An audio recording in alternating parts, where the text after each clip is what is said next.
Hi, welcome to the 301 Colored Commentators. I'm Cy. I'm Anthony. And this is? Jennifer. Yes, Jennifer is letting her use her space today, the Third Space Lounge in PG Plaza.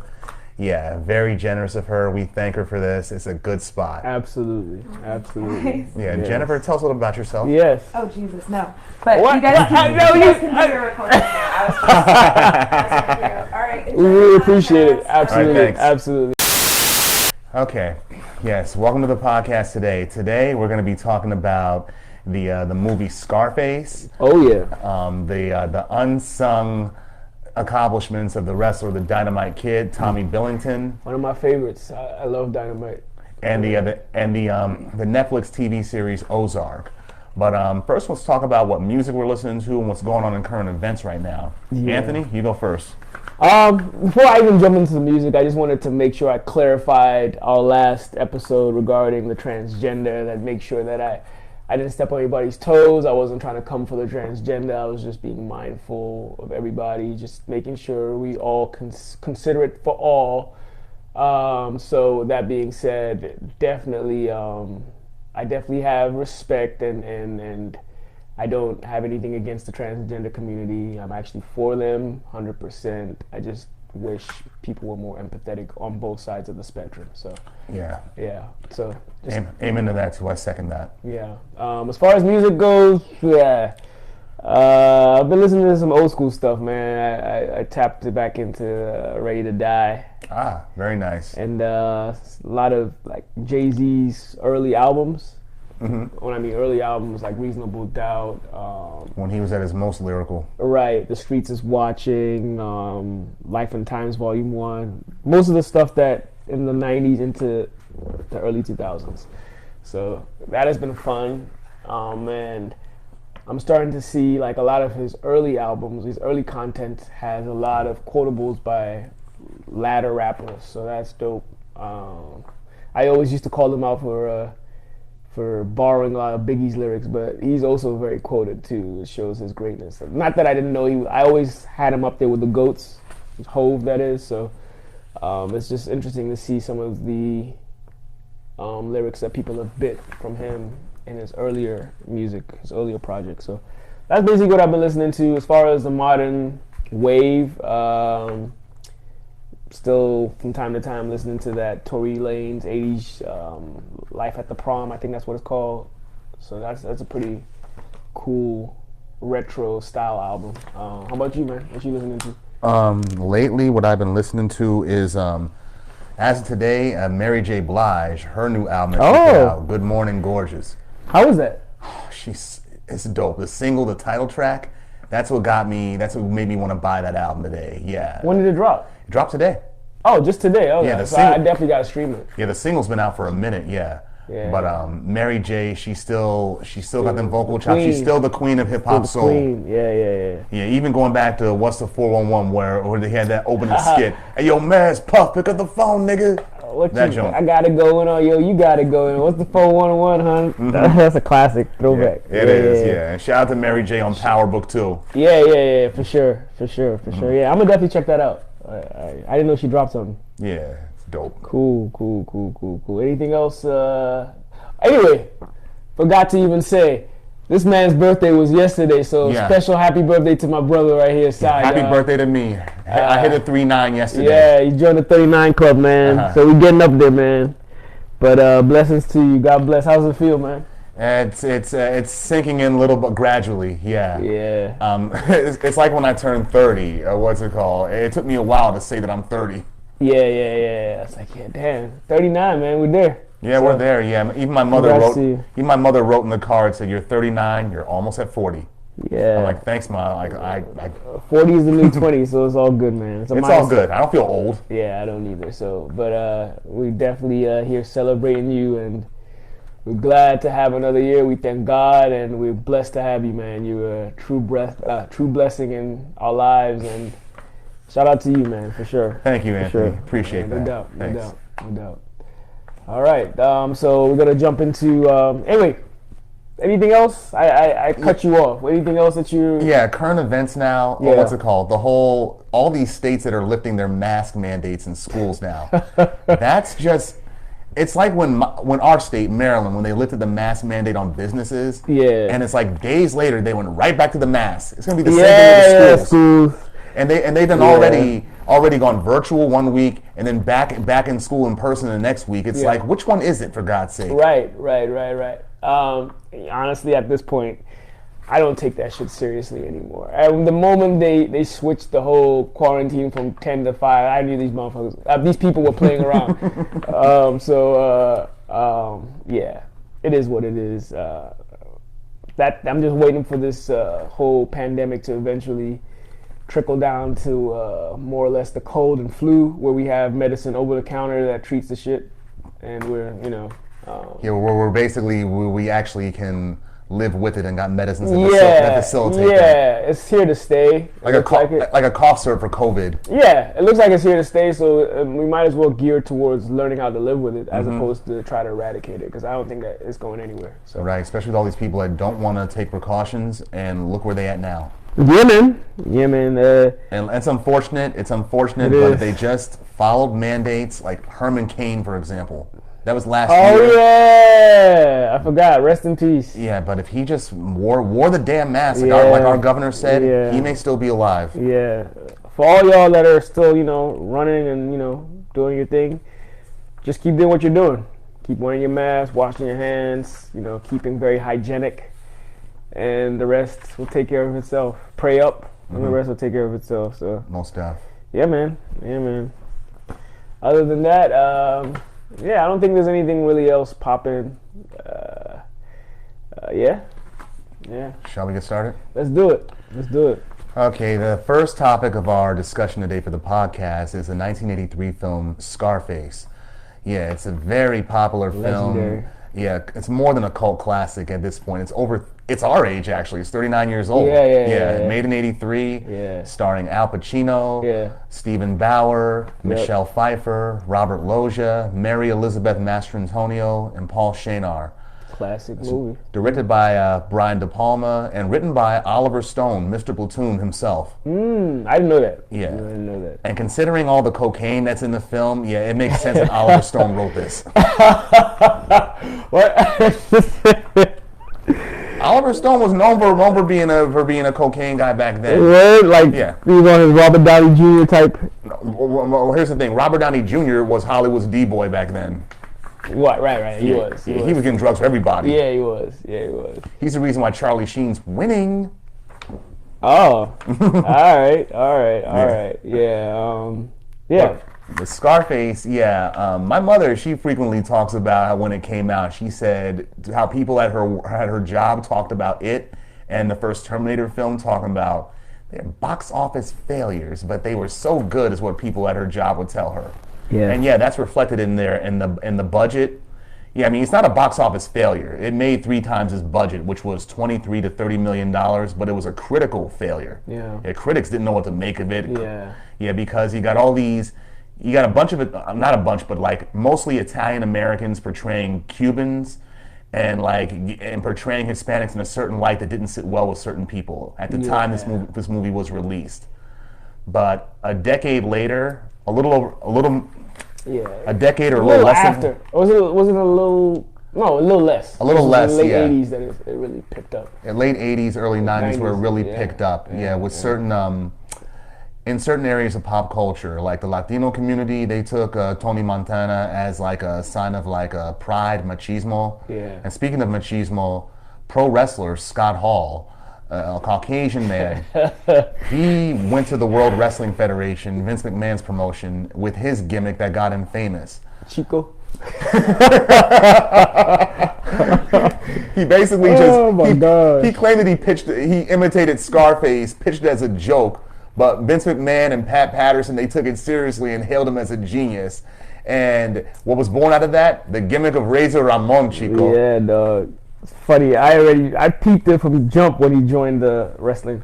I knew it. I was like, man, this guy is definitely trying to impersonate Tony. It's funny. Yeah, he saw Scarface long before I did. I didn't see it till high school. So in elementary school, I see Razor Ramon. I'm thinking he's really a Hispanic.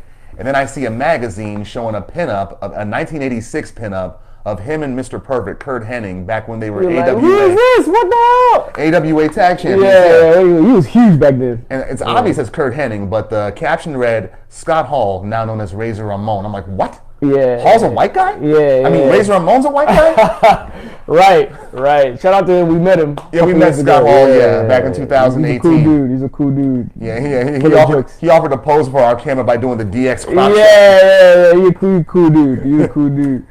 But I've always loved the movie. I think I first saw it in '92. Yeah, in '92 when I moved back to Ghana. My cousins had the video, and I watched it, and I fell in love with it instantaneously. It's just a classic movie. Like going back to what you were saying, though, it's kind of messed up, but Hollywood is known for doing that. Like they should have definitely casted more Cubans. Yeah. Not to insult Al Pacino because he did a great job as Tony.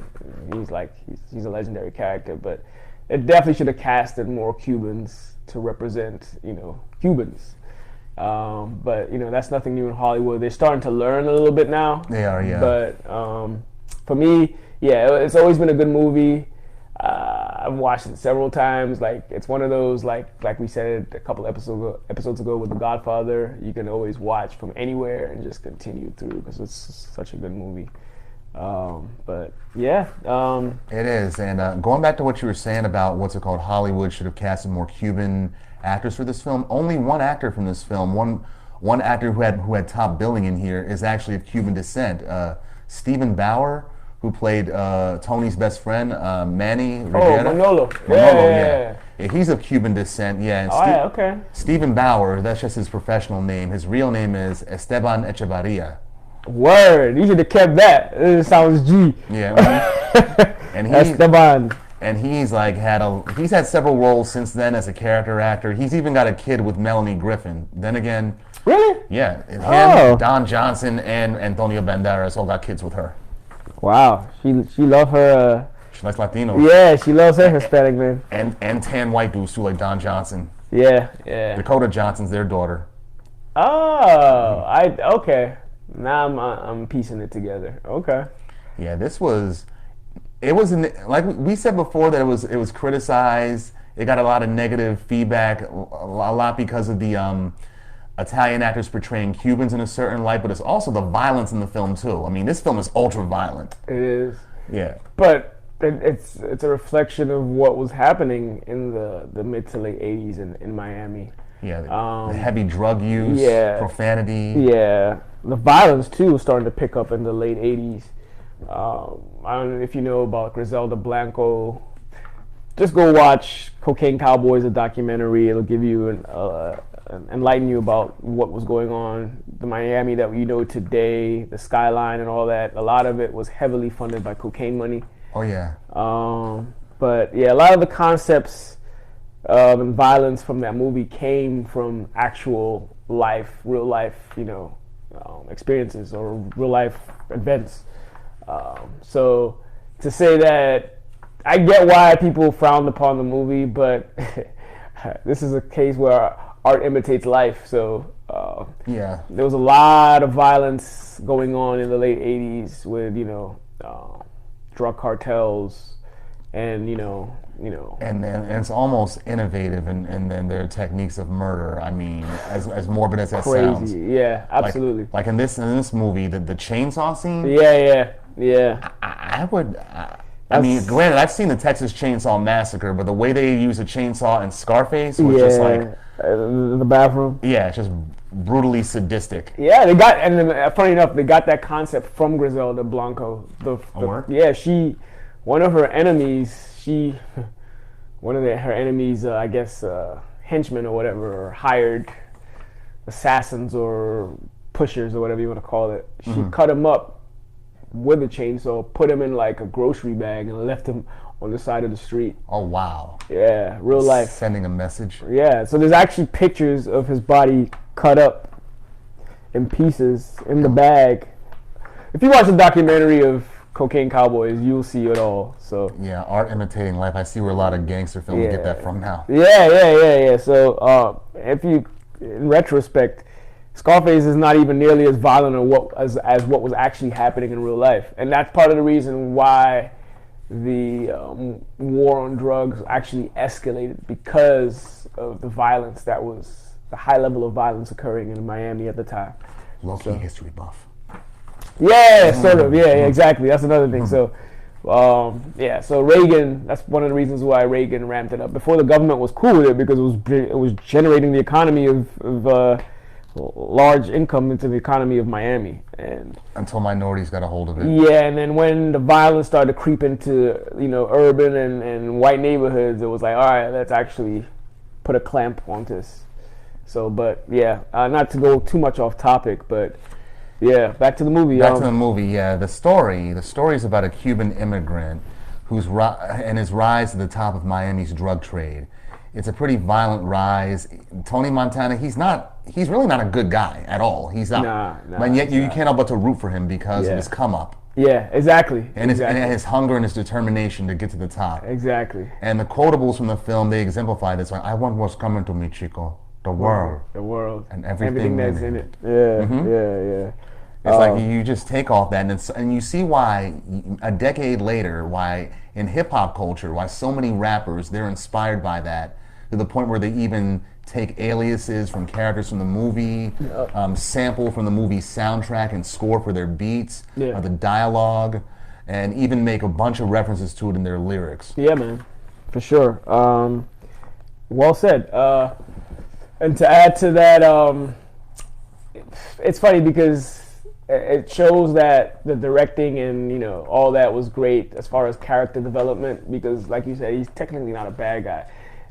In the early to mid 80s, Fidel Castro exodused, if that's a word, exiled, there you go, exiled a whole bunch of Cuban refugees. A lot of them were criminals in Cuba.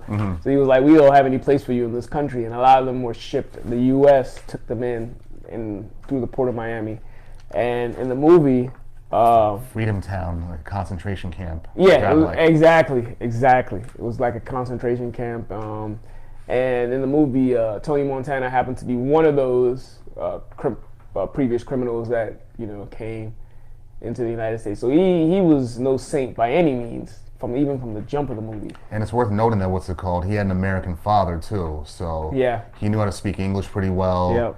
And he had come to the United States off and on with his father as a child, so he knew a little about the United States culture before he got it, so he technically wasn't all the way an immigrant. Correct. Yeah, technically he wasn't. So he, when he came here, he didn't have a job. Well, they ended up, after they got their green cards through means of murdering a former, he was a top higher up for Castro until Castro felt he couldn't trust the guy, Rebenga. Yeah. So as a deal, they were asked to murder him. Once they got the job done, they got green cards. Once they got their green cards, they were working at like one of these restaurants or something. A restaurant, like one of those little restaurants in Little Havana. Bodegas, one of those, yeah. And they got an offer from what's his name, Omar Suarez. Who works for Frank Lopez. Yeah. But that whole deal was a setup in the first place when Tony just mouthed off to him, like refused to be lowballed for $500 to load some weed off a boat.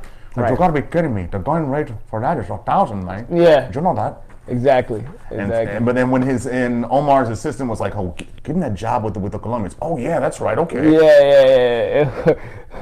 This is that scene like if you whatever fuck me something. My boss will stick your head up faster. The rabbit gets fucked. Yeah. That's a quotable. I've heard that in a couple of rap intros. Currency has used that a few times. Jay-Z's first album. Yeah, exactly. Pain in the ass. Yeah, Jay-Z has used that too. The whole interpolation of Omar's lines right there. Yeah. And that's another example of F. Murray Abraham. Yeah, that's who plays Omar Suarez. Yeah.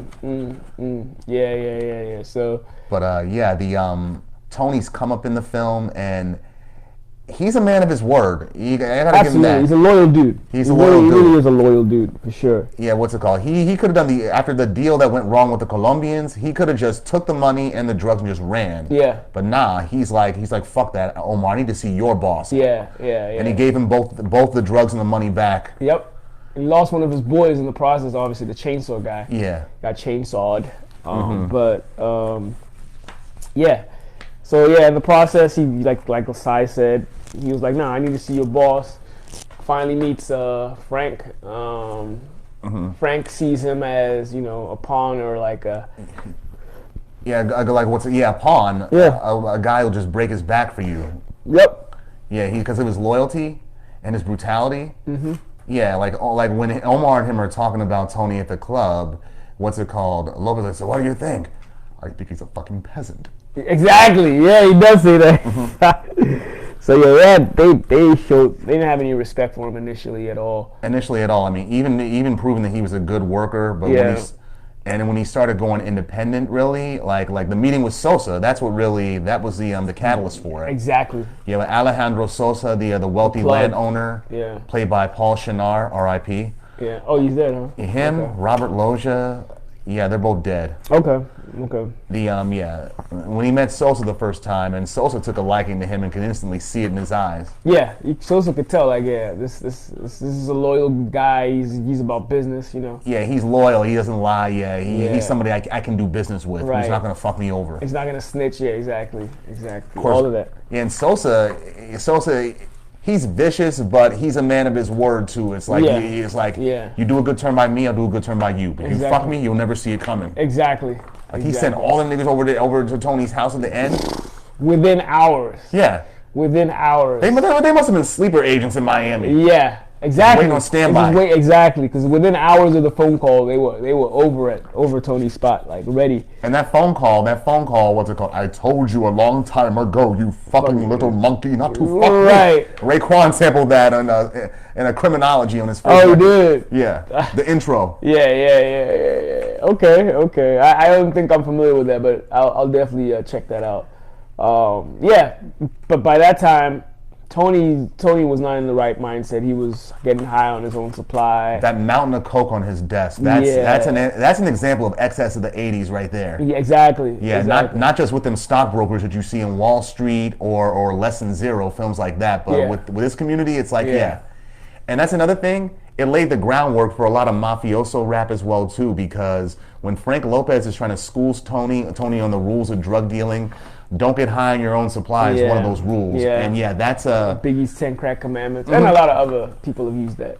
Yeah. And it's often used as a trope in a lot of these drug dealing movies. When the drug dealer's on the come up and gets to the top and starts getting high, it's like, don't do it. Yeah. Don't get high on your own supply, man. Exactly. It takes you off, Yeah.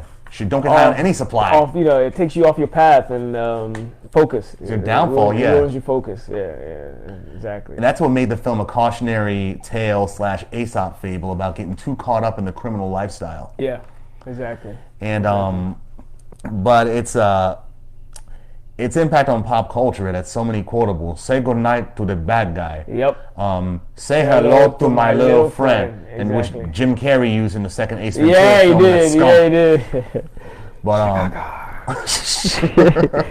yeah. And also there's this film Scarface. This is actually a remake of a 1932 film of the same name, directed by Howard Hawks, and starring Paul Mooney, who was an Austrian actor, as the character Tony Comante.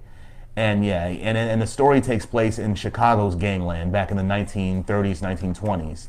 Oh, so it's that one is more mob related than more mob related, not Cuban drug dealers, cartel stuff, yeah. And lastly, what's it called? What was it? Where's it at? I know Tony Montana's name was inspired by Joe Montana. Was he? Yeah, he was in the NFL at that point. He was in the NFL. I know the director was like, he was a big fan of Joe Montana, so he was like, that makes Tony, Joe. That makes sense. Brian De Palma is a 49ers fan. Yeah. So that's where that came from, actually. And there's a Breaking Bad connection here too. Two of them actually. I mean, what's that? Stephen Bauer, Manolo. He played Don Eladio in Breaking Bad and Better Call Saul. Oh yeah. And Mark Margolis, who played Alberto in here, what's his face? Sosa's henchman. He played Hector Salamanca in Breaking Bad, the wheelchair guy with the ring. Oh, he was him. Yeah. Oh shit. He was him. That was him. Yep. Oh wow! And I didn't even catch that. And if you recall, for Breaking Bad, Yeah. for Breaking Bad, the creator Vince Gilligan, he said the whole premise of Breaking Bad is turning Mr. Chips into Scarface. That's true. That's very true. Yeah, That's a great show, by the way. that is dope. Yeah. That's. There's a reason why that ranked as top 3 shows even now. Absolutely. The Wire, Breaking Bad, and Absolutely. Sopranos. No plot holes, consistent all the way through, and the Yeah. replay value is infinite. Yeah, it is. I love that show. Great one. So what? I was just about to ask, what are your favorite scenes in the? My favorite scenes, apart from the shootout at the end, which is very G. very G. Yeah. Gangsta as hell. The montage of what's it called after he kills Frank Lopez and starts to get money and starts having his Push it to the limit. the push it to the limit. That was classic. And and him having his money laundered and everything, how he's on the come up. Yeah, you just see the money counter. And him having to keep going to the bank and his Yeah, banker's it's like "What the I hell can't is this?" launder all this thing. Yeah. It's too much. Yeah. And the what was another favorite scene? Yeah, any scenes that are in the nightclub because the music. Yeah, the music was great. The music is great. It's got that Miami Vice Yeah. style, the skyline Miami. It's very Miami-esque in the 80s. That very dance, synth-heavy music. Yeah. Catchy, yeah. Very catchy. Funny enough, the laundering is also taken from actual historical events in real life. There were a lot of no-name banks that were popping up in Miami. It's made for laundering. Made for laundering. So once, like, a lot of the kingpins started getting cracked down on, a lot of those banks folded. Because they were mob-owned. Yeah, exactly. There's a spot in New Carrollton, right? I think it's mob-owned. I swear to God. I say that because Why? A lot of the stuff just looks sketchy. it's what's it called? It's a video store, right? Uh-huh. It's a video store, like one of them Video 95 stores. I went there a few years ago, right, to Really? see what they got in there. Yeah. But it's all like model VHSs out front, and one old dude just sitting there smoking a cigarette. It's like this. You can't be making no business here. Yeah, nobody's buying anything here. This is a front, yeah. Yeah, I mean, you don't yeah. care about the traffic because it is a front. Exactly. Odds are everything in that storefront was probably a front. Yeah. But do your thing. Do your thing, guys. I ain't knocking you. Exactly. Yeah, the Miami backdrop was cool. The palm trees. Yeah. What's it called? It's constant sun. Yeah. And of course, the political climate with Cubans fleeing Castro's well, not even fleeing, but getting kicked out of Castro's dictatorship, Absolutely. which was actually a blessing in disguise. Yeah. Yeah. It was. Yeah. And the film soundtrack, which right here, Nice. You the got it. original Yes, sir. Scarface, Yes, sir. and the torture cliche, the Blu-ray for it, Legendary. as it was originally brought out. I love this logo. I used to love that logo, man. Mm-hmm. It's like I want that on my wall as a poster when I was younger. Did you get it? Nah, I didn't. I did have a Scarface poster. Actually, I had a Scarface T-shirt too at one point. And this is limited edition too. What's it called? The first edition released on Blu-ray, Steelbook. But Yeah, that's dope. That's a dope case. But you had a T-shirt you said for it? Yeah, a Tony Montana one. I used to rock it. In fact, that was one of my nicknames in college. Tony. Every time we used to get like we'd go out to like the bars and stuff at night. I used to get twisted. I used to do like Tony Montana impersonation back then. So it just kind of stuck with me. With some friends, some people used to call me that in college, which is funny. Don't ask me to do that impersonation because I can't do it now.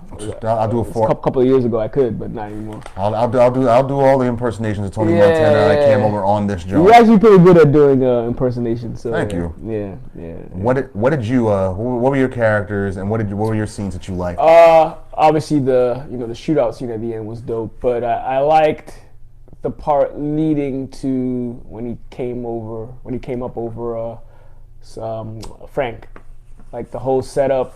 When you first met him? No, at the end. Like right when he kills him, like leading up to it, the events leading up to it. That was a pretty cool scene. He's like, I never turned you, Frank. That part, I like that scene. I like some of his scenes with Elvira. He's a funny guy. Face it, Tony, you're an immigrant spick millionaire. Right. Who the fuck you calling a spick It's like, man? hey, you look like you haven't been fucked in a month. Get out of the way of the television. Yeah, his interactions with her, his scenes with her were awesome. They were funny They as were hell. funny after they got married. Before and after they got Yeah, married. yeah. It's like, She's insulting the hell out of him. yeah, it's like, oh, you gotta give me some time. Yeah, Don't call me baby. I'm right, not right. your baby. It's like, yeah, now you're talking that I like. Yeah, I mess with those scenes big time. I think he made Al Pacino improv some of them scenes. I tell you, man, it's funny. Because when he put the hat on in the car, I think when he Yeah, exactly. That was improv. she's really laughing. Yeah, you can Michelle tell. Pfeiffer's really You laughing. can tell she's definitely like enamored, and it's funny. Testament to that method acting too, because like the scene where he slaps Gina in the bathroom. Oh yeah. If I want to fuck somebody, Tony, I'll Yeah, fuck them. He really did slap. He really did slap her. You did? Yeah, just like in The Godfather Part 2 when he slapped Diane Keaton. Yeah, he did. That was a real slap. Like that's that method acting. Yeah. Make it as real as possible. Yeah. They probably got so sick of the takes that weren't going to her, and she was like, "Fuck it, Al, just slap me for real. Yeah. I won't hold it against you. Just Slap do the it." shit out of her, yo. That's crazy. Same thing in One Flew Over the Cuckoo's Nest, where Jack Nicholson. Oh, when he choked We out. choked her. We choked Louise Fletcher. Yeah. She was like, "Go ahead, Jack, choke me. I won't hold it against you." Got them both Oscars. Oh yeah, that was a wild scene. Her eyes were popping out of her head. Yeah. She's really choking her. That's another great movie. Shout out to Nicholson, dog. Red Beaver. Yes, sir, my man. Inside joke. Yeah. Yeah. This film, Scarface is one of our favorites. I praise it for its impact on what's it called, especially on hip hop music. Yeah. Two songs in particular. I can think of a "Girl" by Cormega, where he talks about his drug dealing past by putting cocaine in the form of a woman. Same what's it called, "The Toucher." Even the toucher, you go numb.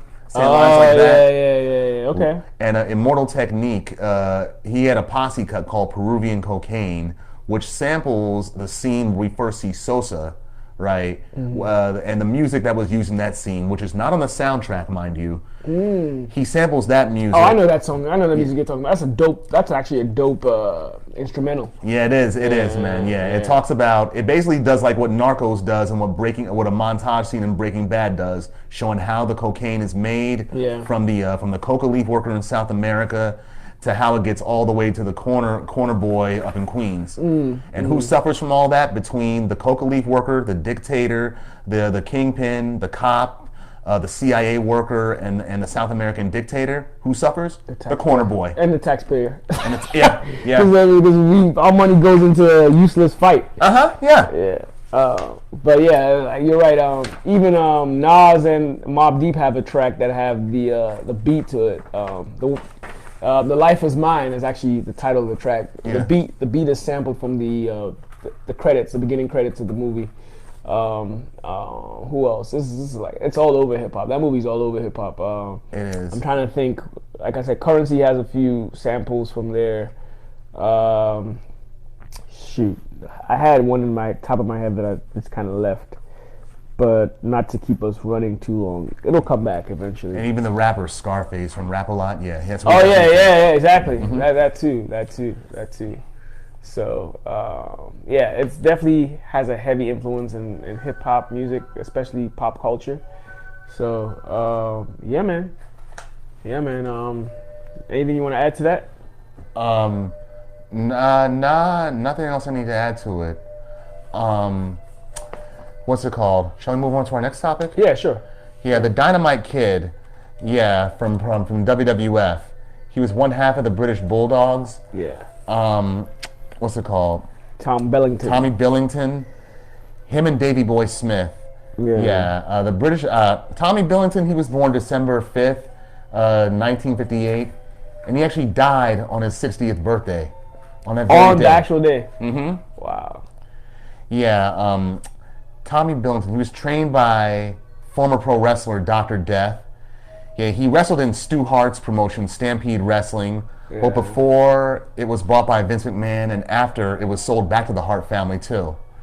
Yeah, I did hear about that. Yeah, he wrestled in All Japan Pro Wrestling, and interlude right quick. Armed with more survival knowledge than most guidebooks, Len Stroud sets out alone. Okay, yeah, he died on his 60th birthday, exactly the same day. But the Dynamite Kid, he was a very influential pro wrestler. Yeah, To say the least. the way he performed moves like a snap suplex, a hung clothesline, what's it called, a flying and diving headbutt. It influenced several wrestlers from Eddie Guerrero, Shawn Michaels, Chris Benoit, and pretty much any Canadian wrestler that came out of Stu Hart's dungeon. Yeah. For me, he's like an innovator to modern day technical wrestling. He's the one that spearheaded like the brilliance of technical wrestlers. Like, so when you see like your Bret Harts, your Owen Harts, your Dean Malenkos, let me think, who else is there? Your Chris Benoit, like you said, a lot of them took that art that was, pioneered by Dynamite and, perfected it in their own right. They took bits of his style and made it their own, added their own little niche to it or style to it as well. But he is the godfather of, if you ask me, he's the godfather of technical wrestling in modern wrestling. He's like the godfather of that, and he doesn't really get the credit he's due. Obviously, he was undersized, so that was part of it. He was 5'9", yeah. Yeah. But he trained in wrestling, gymnastics, and boxing, and that helped him develop his little tough and agile shape in that little body. Yeah, it's so explosive, and that's why his name was Dynamite. Like everything he did was very explosive, from the flying headbutt to the snap suplex was extremely explosive. Even a drop kick. Yeah, even his clothesline was so intense. You saw what he did to like Mick Foley. Yeah, Mick Foley. Yeah, damn near broke his jaw. Yeah. Foley said I couldn't eat solid food for a month. Yeah. Mick Foley really adored Dynamite because of his contributions to the sport. He's an amazing. And wrestler. Foley was more of a hardcore wrestler, really, not a technical, but right. Respect is given where respect is due. Exactly. But I didn't know until the Dark Side of the Ring episode that his partner with the British Bulldogs, Davey Boy Smith, was actually his cousin. Yeah, his cousin. Yeah, he's the more famous half of the Bulldogs, but yeah, he's definitely the more famous half, and he eventually came back as a solo wrestler. Yeah. After the Bulldogs left, right after Survivor Series '88, that was their last. One of my favorite matches. Yeah, that was their last match in WWF. Yeah, the last match as a tag team in the WWF. Yeah, they left in principle over a dispute over some airline tickets. But before that, they had a feud with the Fabulous Rougeau brothers. Yeah. Which was really Kurt Hennig's fault, really.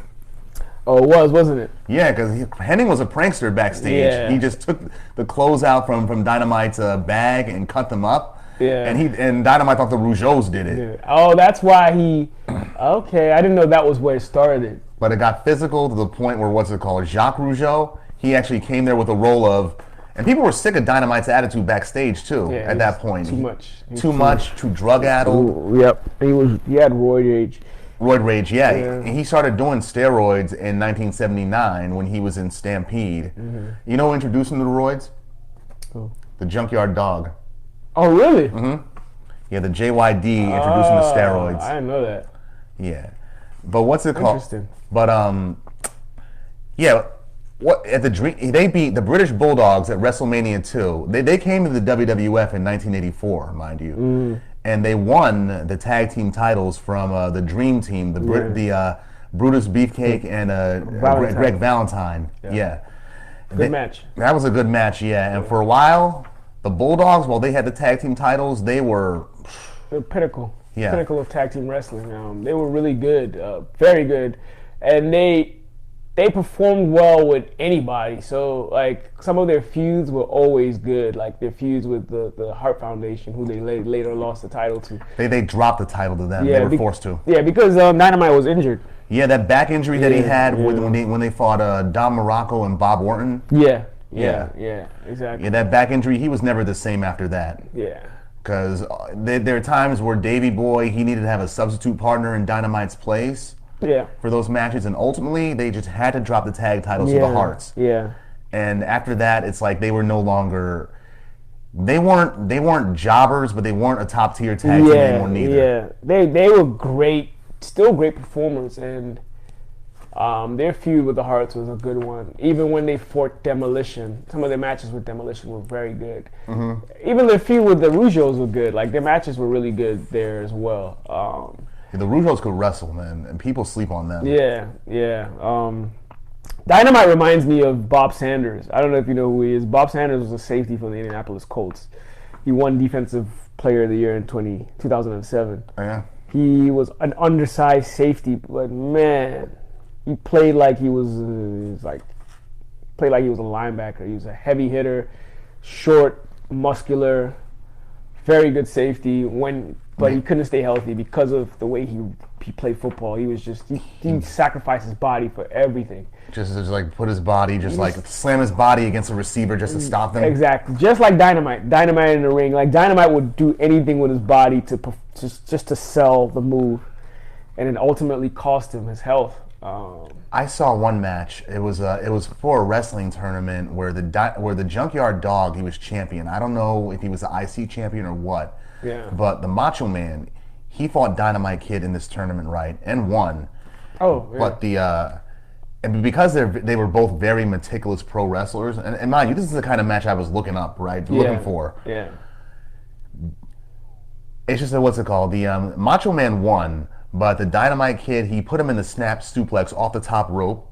Oh, wow. Hit him with that. They sold it. But then Macho Man, he is a testament to how savvy he is in the ring. Yeah. He just used his legs and feet to grab the Dynamite's legs before he could pin him and got the win. Oh, that's how he got it. Yeah. And Dynamite thought he won the match, though. Funny. Shout out to Randy Savage, too. That's my man, dog. All time. Yeah. But yeah. It's always good when two technical wrestlers who know what they're doing can work well together. Absolutely. They create a hell of a match. Absolutely. Like Macho Man and Ricky Steamboat, Mr. Perfect and Bret Hart. Bret Hart, yeah. And even Bret Hart and Shawn Michaels.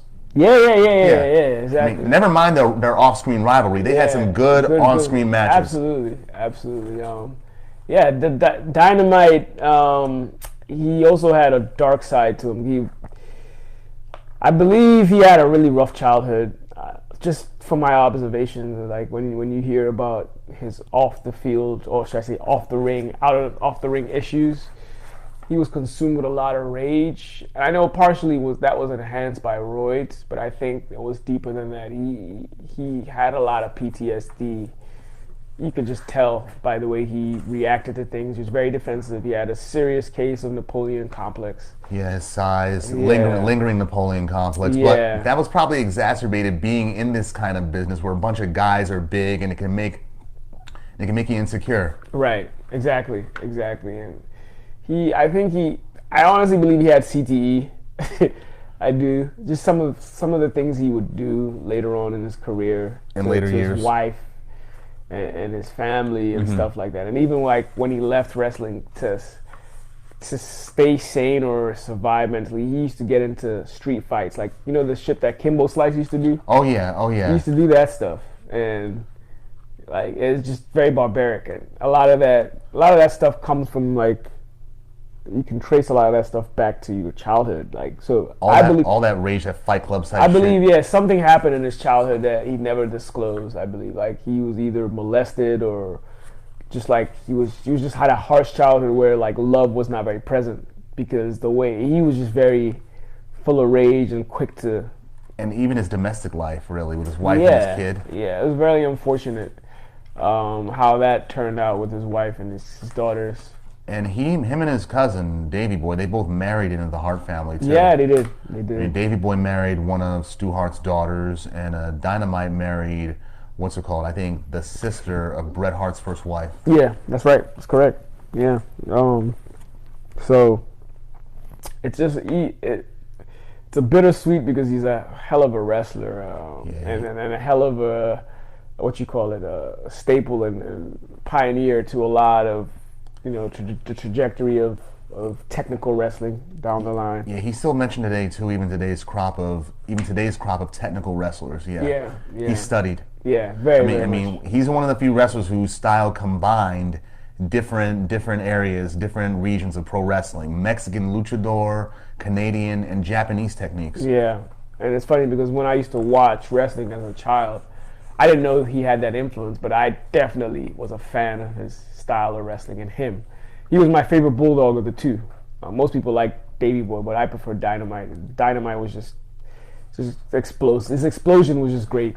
He was more fun to watch. Yeah. Even the diving headbutt where he Headbutt. just leap off whoever Yeah. Davey was holding and then headbutt the person. I think that got him CTE eventually. But yeah, that move was crazy. That move, yeah. Look at Chris Benoit. I Yeah, think Chris it Benoit caused it with him too. Yeah, exactly. Exactly.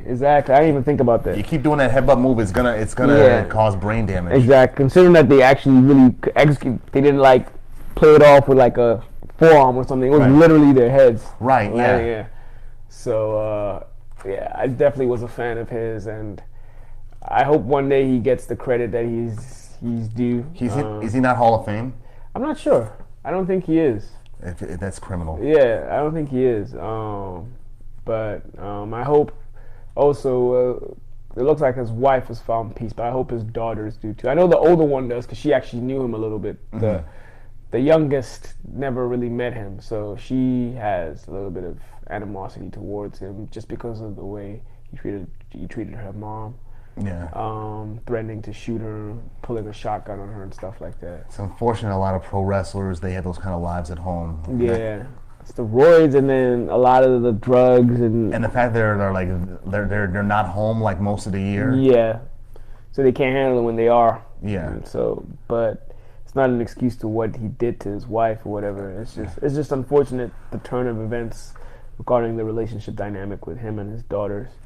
It looks like him and his wife became cool later. Mm-hmm. And I think the eldest daughter made peace with him. She went to go see him when he was paralyzed. That sounds like the recipe that they used for that Mickey Rourke movie, The Wrestler, because it's a story of so many wrestlers. Oh, I still haven't seen that. I heard it's a really good movie. Depressing but very good. It's like it shows that story. It's a story of almost any washed up pro wrestler, man. I mean, the first time I saw something similar to that was back when we were in high school with Tony Atlas. I mean, he didn't have a wife or a daughter he was estranged from, but he was he was shell and performing out of what's it called, high school gymnasiums. Like I didn't know at that point that small the wrestling venues could be that small. Yeah. I was too used to the big leagues, the WWFs, the WCWs. Yeah. That's crazy, man. Like the one we went to, MCW. I mean, they're big within the state, really. And they also have legends of pro wrestling legends come through, do a meet and greet sometimes. Yeah. It's crazy. Yeah. That's why I have this is kid that I help out with. He loves wrestling and at one point he wanted to be a wrestler. I was like, hell no, I'm not even. You know how they say allow them to be what they want to be. Like, no, there's no way. Talk them out of certain things. There's just way too many cons than they are pros in pro wrestling. It's not the life you want. No, it's not. I mean, when I was a fifth grader, I wanted to be a porn star, but not. I grew out of that. I grew out of that when I became a teenager and learned about that business.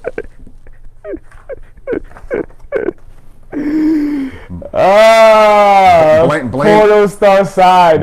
Blame at-home influences. We had the Spice Channel at home. What was your porno gonna be, dog? Honestly, I thought those people were using their real names at the time. Hilarious. Yeah, so I thought so. Mike Hunt. I thought that was his real name. probably is. Porn star side. Anyway. Yeah, glad you did not take that route. Me too. I definitely would not subscribe. But when I was young, like around that age, I was 10. Yeah. But when I was maybe like 9, 8, I also wanted to be a pro wrestler at one point. But they were larger than life. Yeah, they were. But when you get older, you understand what happens behind the scenes and everything. And you saw that Tough Enough John on MTV. Yeah. That I remember that. There's no way. I wouldn't want to do that. I mean, never mind. Shitty job. It's a shitty job. And when Triple H came in and gave them folks the reality of the business, it's it's a shitty job. Yeah. You got to be real dedicated and have nothing at home. Yeah, and absolutely nothing to lose. Right. It's one of those jobs if you go in there to have nothing to lose because you're going to lose yourself. Trust me. If you're in there long enough, you're going to lose yourself either to addiction or bodily harm or something. There's just too many cons, man. I couldn't do it. Me neither. Couldn't do it, though. Me neither. I mean, bless the people who have done it and got out of this alive and kept their money too. Yeah. Yeah, save their money because there's not a lot of money in this business. Yeah, man. Shout out to all the pro wrestlers that have died early because of that. Rest in peace, and big fuck you to Vince McMahon. Yeah, I love you, Vince, but fuck you too. Yeah, he brought light to my childhood, but in reality, he's a douche. So, yeah. Eric Bischoff, you're an even bigger douche because you don't know what the hell you're doing. Yeah, At least McMahon does. Yeah, And Ted Turner, WCW. yeah, wrestling. WCW. Yeah, the wrestlers. Yeah, man. But yeah, shout out to Dynamite. I still be watching some of the old '80s stuff from Bulldogs. We do. It's better. A lot of that stuff from the '80s up until the trailing end of the Attitude Era. That's all I will watch. Yeah. Even the trailing end of the Attitude Era. I don't even watch it for wrestling. It's for the entertainment, the promos, the stunners, people getting beat up, but not necessarily for the quality of wrestling I watch from the '80s. If I want to watch quality matches. They emphasize more on the wrestling aspect of it. The storyline parts of it, even the juicy ones, like Cheryl Roberts. Oh yeah, Cheryl Roberts, Jake, and then Rick Rude. Yeah. Yeah, that was funny. That was funny to watch. He said, "I want your wife." And yeah, and then when he came, he had the tights. He had Cheryl Roberts tights, and then Jake the Snake tore it off, and he was actually nude at the arena. But they obviously on TV they blurred it out. They blurred it out, yeah. Yeah, but I actually thought that was real at the time, and it's funny. I mean, she was really his wife, but I thought there was actually Rick Rude was actually going at her. Yeah, it's funny as hell. But I'm like, that's savage. How you just have her face on your tights like that, right by his meat too. Yeah, it's like Rick Rude. Roids notwithstanding, he was one of the best looking dudes in wrestling. He was actually a great wrestler too. He was a good wrestler. They could have done more with him. That Rude Awakening, that was a hell of a neck breaker. Yeah, he was a good wrestler, man, and good gimmick altogether. Yeah, Val Venus, you wouldn't be around enough for Rick Rude. Like you're right, his physique was legit. Like it was definitely more like symmetrical paws and everything, but it was definitely better put together than the Warrior. Well sculpted, yeah. Like the Warrior's joint, he just had muscles everywhere. Everywhere, yeah. It looked almost disproportionate. Right, yeah. Whereas Rude's was more, it had symmetry, It's like, It's like, good God, it's like, good God. I'm over here analyzing somebody's physique. Hella weird. Pro wrestlers is like they put it out there and it's like you can't ignore it. Exactly. But yeah, man. Shall we? Yeah, let's move on to the next one. What we got? Ozarks, huh? Yes, Ozark. Season 3 just passed. Well, season 4. Well, we're in the middle of season 4 right now. Yeah, part 2 of season 4 has yet to air. Yeah. But a little background. Ozark. It first aired on Netflix in July 2017.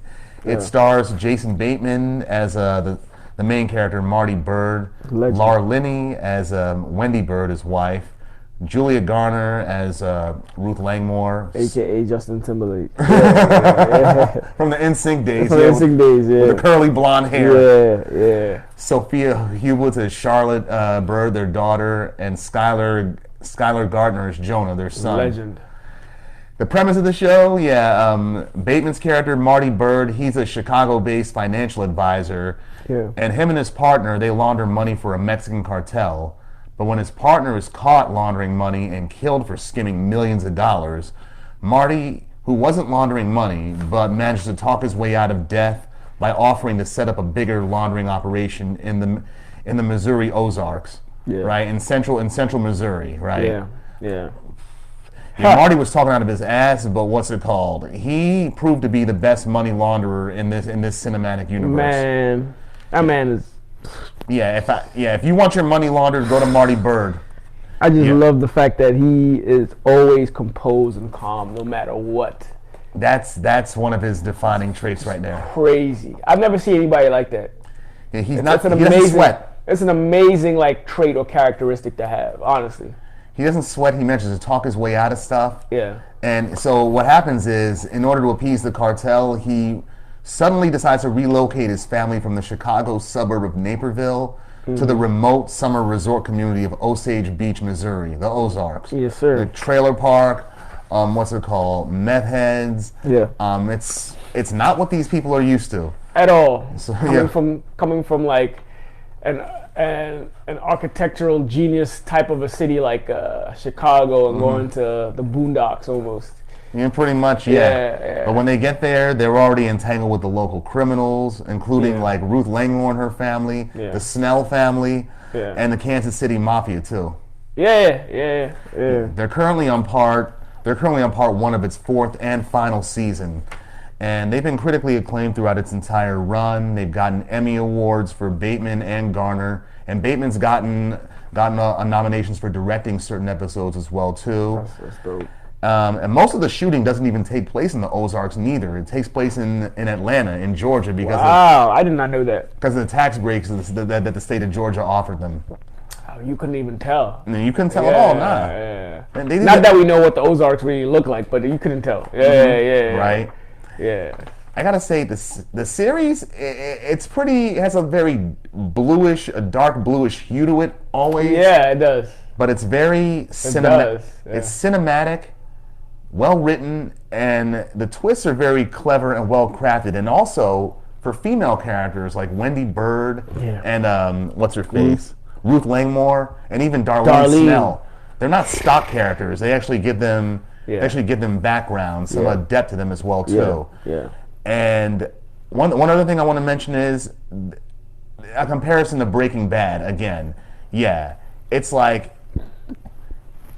Breaking Bad, only the drug here is money laundering, not crystal meth. Right. And it shows what happens when you put suburban white people in the drug game, just like Breaking Bad and Weeds. I haven't seen Weeds. I heard that's good though. But yeah, you're right. It's almost satirical in that aspect. It is. It's interesting because I think like some of the characters are, again, reality shows are really built and based on how you develop the characters in the show, and like some of the characters in the show are amazing.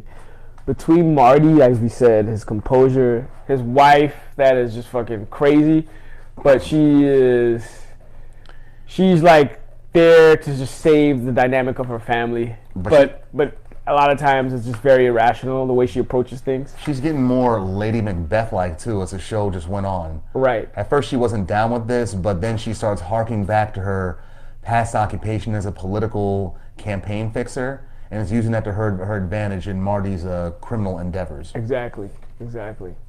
So, but her, even his son. Oh yeah, Jonah. I love Jonah. Just like his dad, like he's very smart.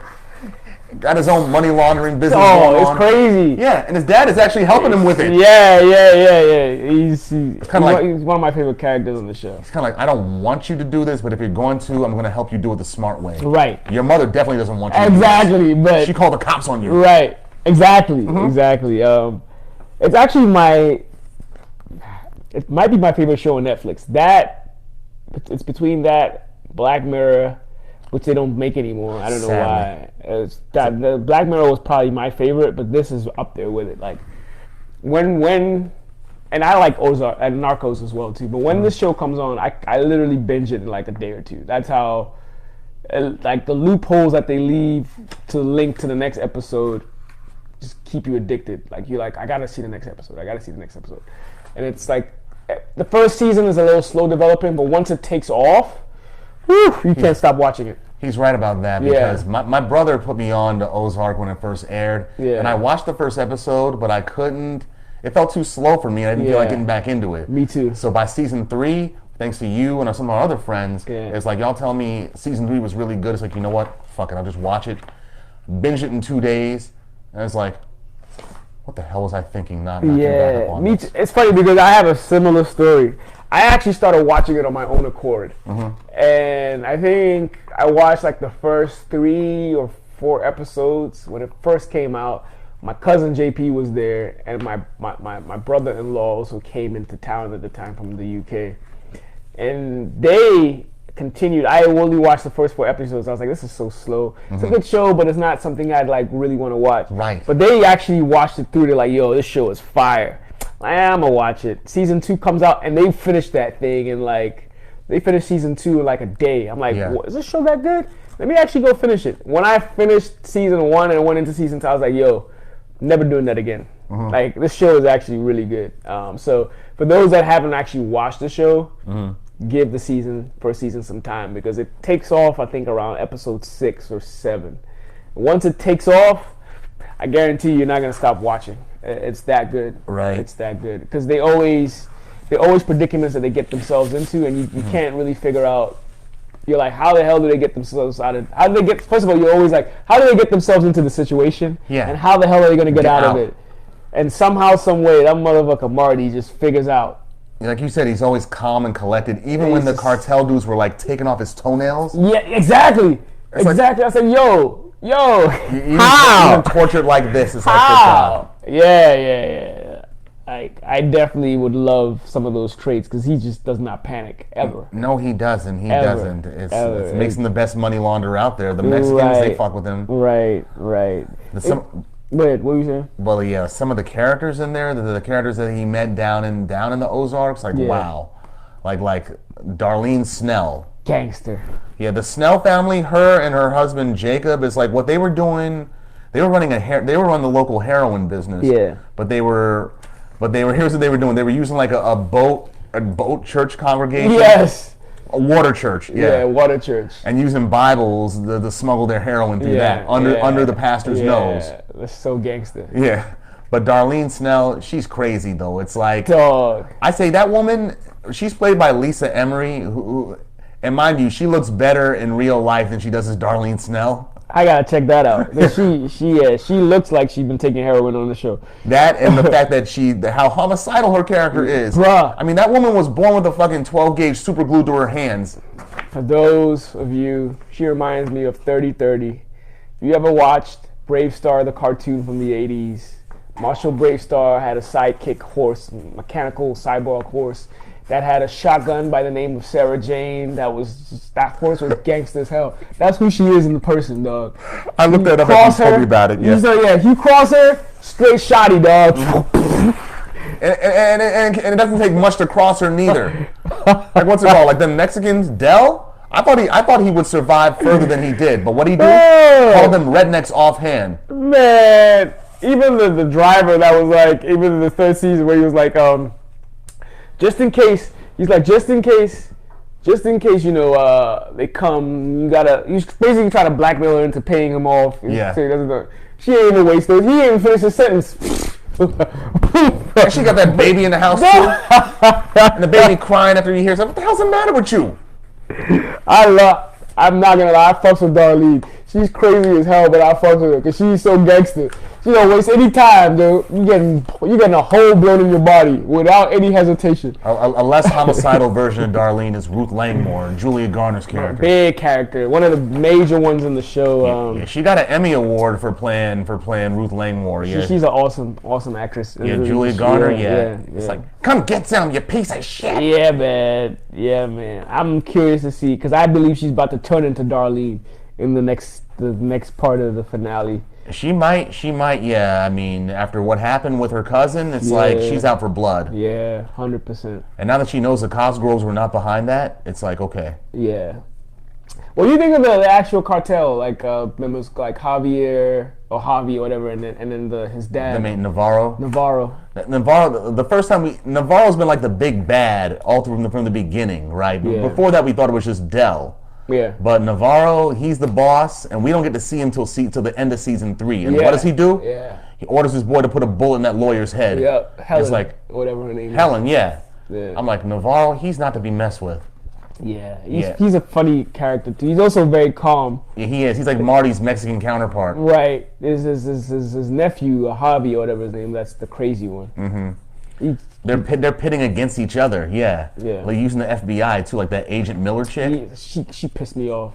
She pissed me off at the end of the season. Which part? When she had Navarro arrested and stuff. Oh yeah. She kind of went against the grain, and I was like, come on, man. Mm-hmm. So I'm like, lady, you got a kid. Worry about your kid. They may try. Exactly. Now.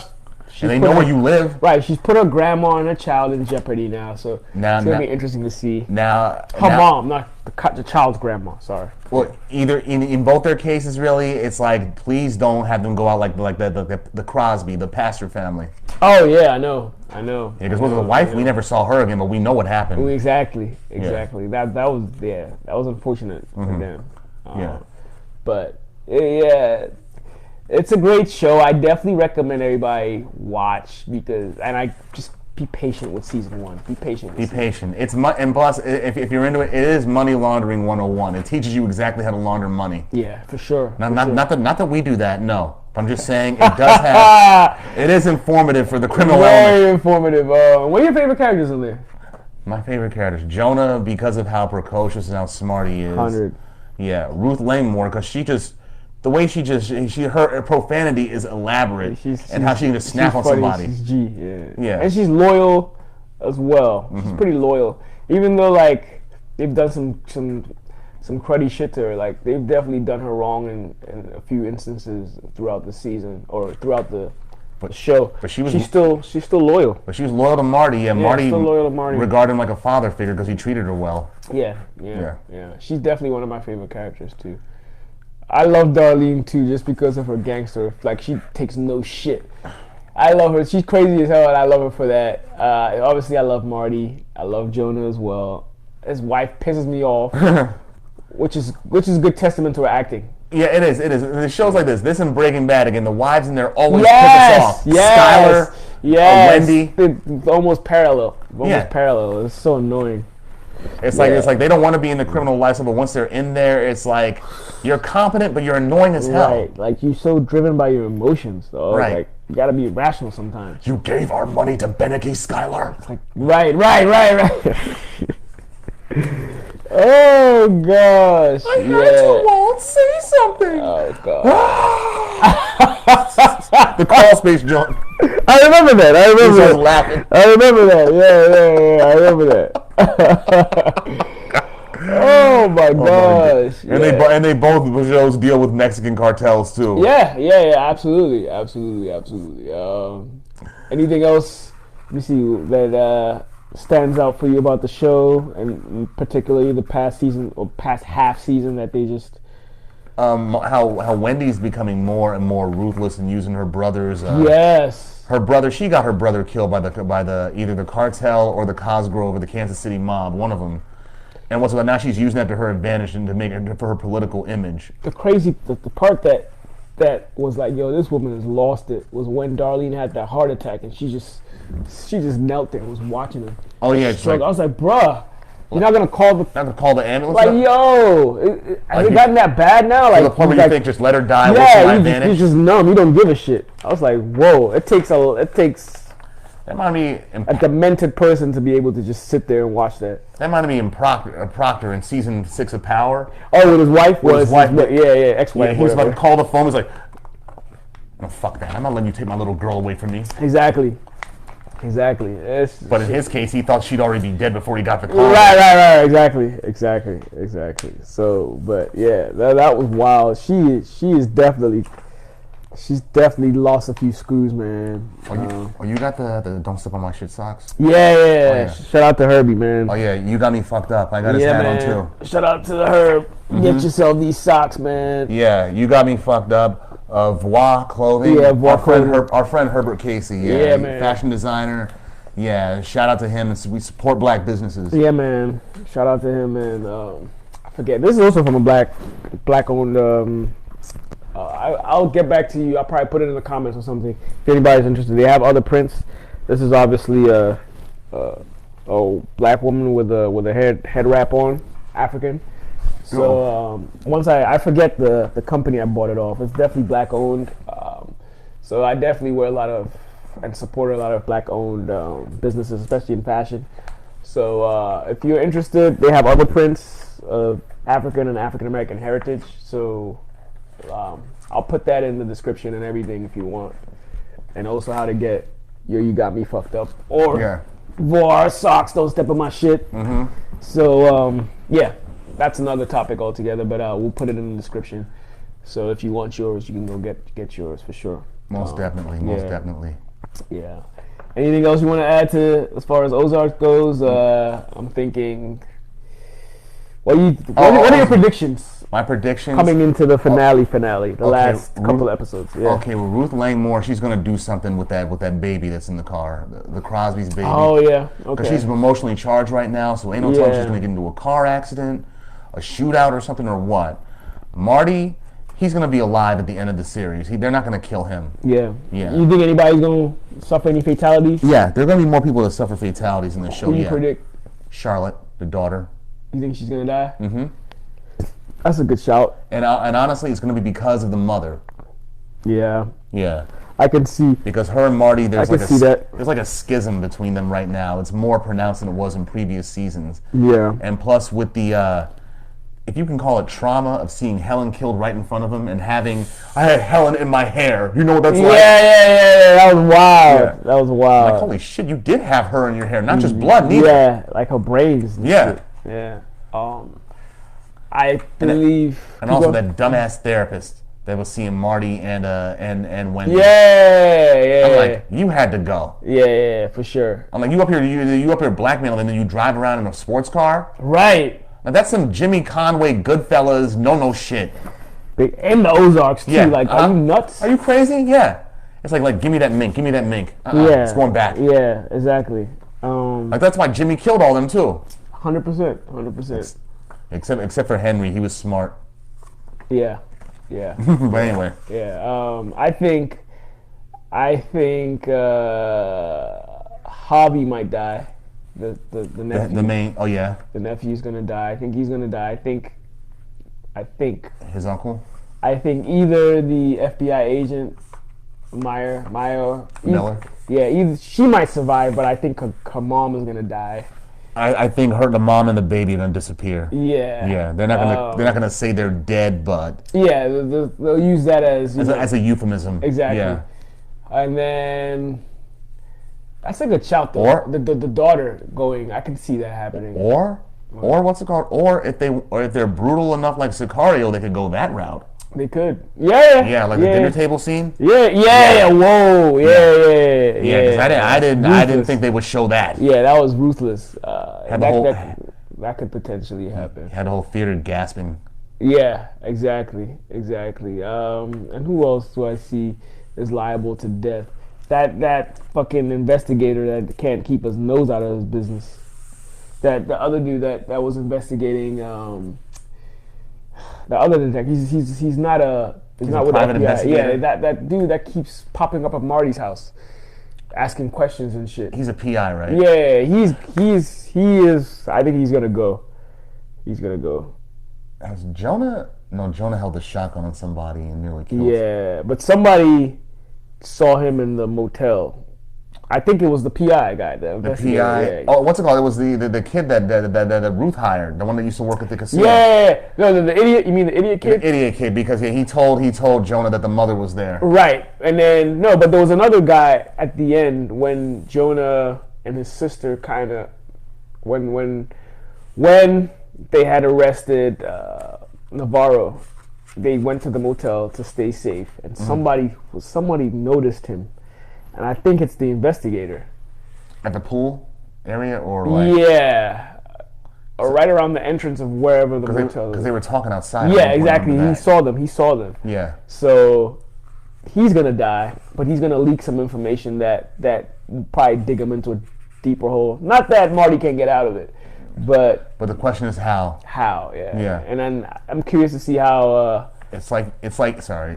It's like you as well too with the Joe Goldbergs. Like, how the hell's he gonna? Yeah, but somehow, some way, exactly. Yeah. Somehow, some way, and maybe, quite possibly, in this kind of state of devastation, I feel like Ruth might take to a romantic relationship with Tommy's character. Oh, Frank Cosgrove Jr. Yeah. Because she already almost had a relationship with the Wendy's brother. Exactly. Yeah. I forget, Ben. Is that his name? Yeah, Ben. Yeah. Yeah, something like that. Tom Pelfrey, that's his real name. Yeah. He's a substitute teacher, and he had speared the landscaper after putting all the kids' cell phones in the wood chipper. Wood chipper, yeah. Like a bunch of emotional fucking terrorists. Right. Yeah, but I can see that because they're becoming cooler and cooler, and nothing is more. Especially considering when they first met, and he had her pegged. He said, "You know what your problem is, girl? You're playing dress up, and you know it."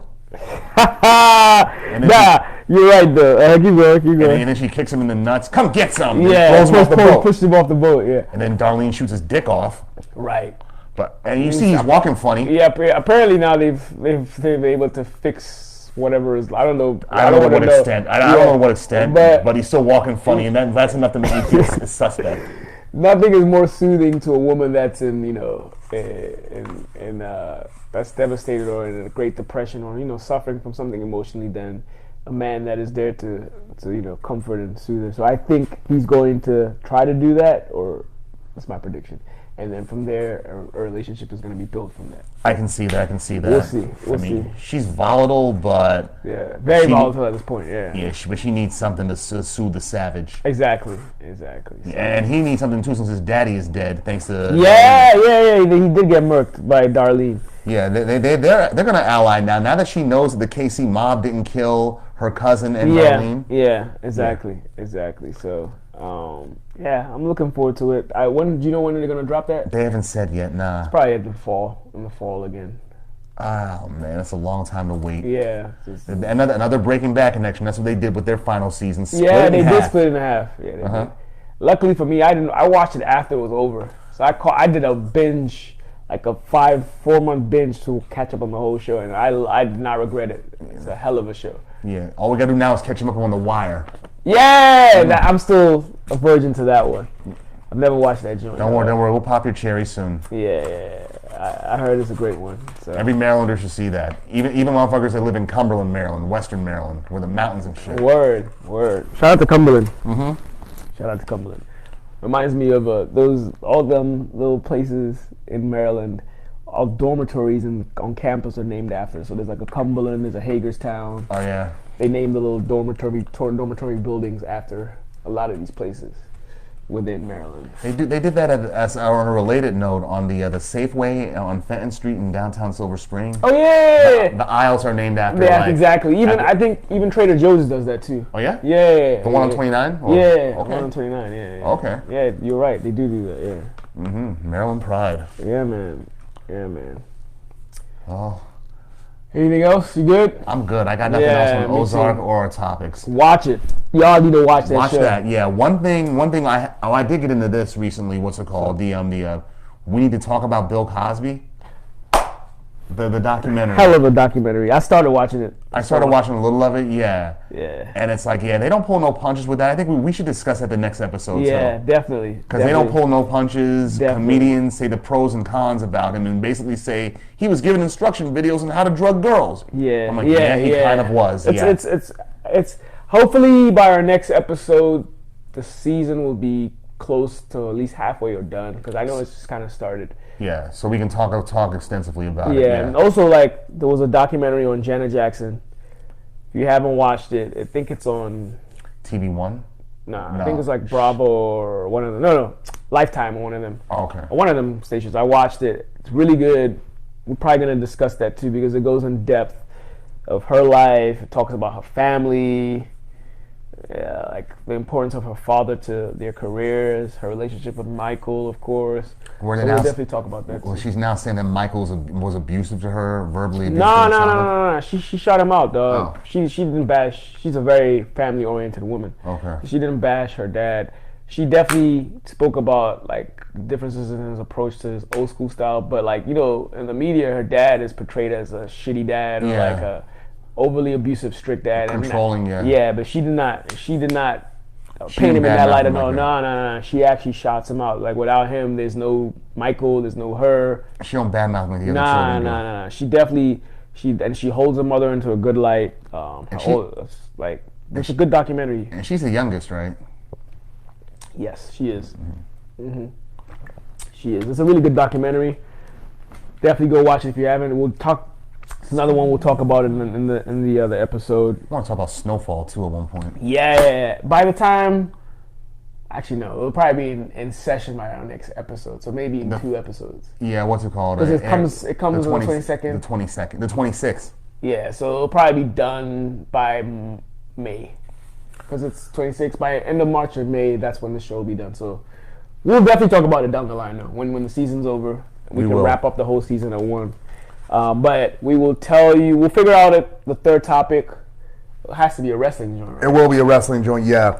We'll figure it out. We'll give you one of our customary commercials letting you know what's what for episode number 4. Yeah. Right. Number 4, not A New Hope like Star Wars, but still, you get the idea. IV in Roman numerals. Right. Rocky, like Rocky. Anyway, it's been a pleasure being and talking to you guys. I hope you guys enjoyed this episode. Happy birthday to my bro Beaver again. Thank Sai. you.